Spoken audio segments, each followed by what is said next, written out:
မစားဘူးရတယ်မမစားဘူးတကယ်မစားဘူး ဒီနေ့ရတော့ အမေတို့ငါဟာလန်ဘောဝင်ကြည့်လိုက်ပါသေးရှုံးသွားစိတ်ညစ် ဒီရောတောက်မတောက် ရေကြတော့မတော့ကော အေးဆို အဲဒီတောင်မတောက်တော့ဘူးတော့ဒီခဏခဏထားပါ ရေကြက်တာတော့တက်တာ ဖြစ်လို့တက်တာ ရေကြက်တာတက်တာတော့ဒီမှာကျမာကြီးကပါတာ ပေါက်စီ ကင်းရပေါက်စီစက်သား ပန်းဆိုရန်ကုံအောက်ကပေါက်စီ ဟမ် ပန်းဆိုရန်ကုံအောက်ကတဲ့ ပတ်ဆိုတာကောမဟုတ်ဘူးပတ်ဆိုတာကောမှမရှိဘူးလေ ဘုံအောက်ကနေဖြတ်တာအဲ့ဒီဘုံကနေဆင်းတာနဲ့ပေါက်အဲ့ဒီကင်းမှာ ဒီနေ့မသိဘူးလေ အန်တီတီကပြောတာဒီနေ့မလာဘူးလို့ပြောတယ်တေချာမီးကြီးကိုမနှက်ပြန်မမင်းရပြန်တော့မှာစနေတနေ့ ကောင်းမှကောင်းမှကောင်း ဟင် တိုက်ပြန် ဒါကြောင့် ပရိသတ်မကောင်းလားလို့ ကြောင်းမှာ ညံ့ဒါလေးကြပါနဲ့ဟင် မအတော့တော့ရှိနေစားလို့ အဲ့ဒါဒါလေးစားပြီးစေးတော့ရ ဆေးရတောက်ပြီးပါတယ် အဲ့ဒါလေးစားရ ဟို တခုခုနေလိုက်တယ်လားအစာရှိမှာလို့အဲ့ဒါမစားချင်လို့ရှိရင်တခုမမလိုက်တော့ငါပေးမယ် ဘာကြောင့်မှမတကယ်ပြောပြောနည်းနည်းရေတောက်ကပြင်မှန်းနည်းနည်း ပြောရတယ်ပြောမယ်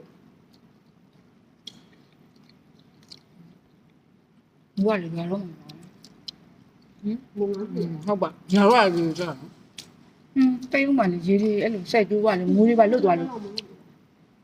ဒီလားမကြွသေးလားမူးတွေပါလွတ်သွားလို့လည်းမရကောင်ရှိရရော မြန်မာနိုင်ငံတော့ရောက်လာ ခေါင်းလေးထောင်ပြီးတော့သွား ဆန်ဒေးလေးကိုရောက်လာခဲ့ပါလေဒါတော့မိုင်းဝင်လာတဲ့ပေါက်စီတုံးတပိတ်လေးကောင်းပါလေ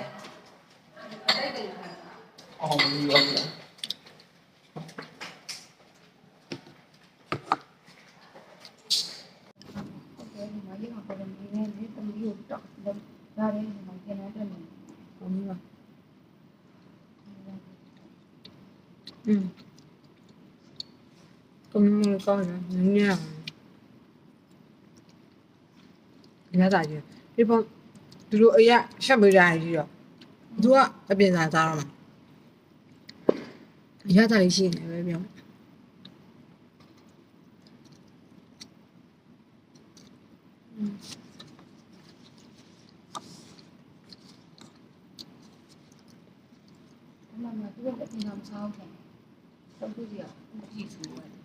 လေဒီမှာမလာဘူးတော့မလေးလာပြီလို့ငါဒီမှာနေလာတယ်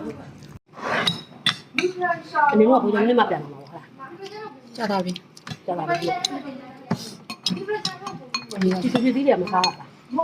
အမေက အားတော့စိတ်သားမှာစားဘူးမစားဘူး အကောက်ကိုထုံးမင်းမကြည့်ဘူးလား